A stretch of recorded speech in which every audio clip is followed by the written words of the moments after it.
आज 1 जुलै महाराष्ट्र कृषी दिन म्हणून साजरा केला जातो। हा दिवस महाराष्ट्राचे माजी मुख्यमंत्री आणि हरित क्रांतीचे जनक वसंतराव नाईक यांच्या जयंतीनिमित्त साजरा केला जातो। या दिवशी शेतकऱ्यांप्रती कृतज्ञता व्यक्त केली जाते। या निमित्ताने महाराष्ट्राच्या कृषी क्षेत्रात अमूल्य योगदान देणाऱ्या 5 राजकीय नेत्यांबद्दल जाणून घेऊयात। यामध्ये पहिलं नाव आहे वसंतराव नाईक। हरित क्रांतीचे जनक म्हणून ओळखले जाणारे वसंतराव नाईक यांनी महाराष्ट्राच्या कृषी क्षेत्राला प्रगतीपथावर नेलं। दुसरे आहेत यशवंतराव चव्हाण।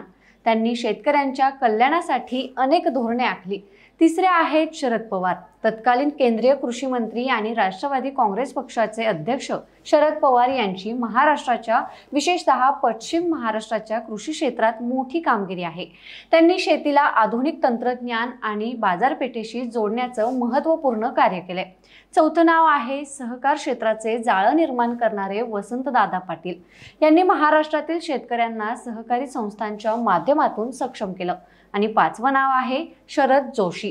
शेतकरी संघटनेचे अध्यक्ष शरद जोशी यांनी शेतकऱ्यांचे प्रश्न स्वतःचे समजून त्यांना आवाज दिला।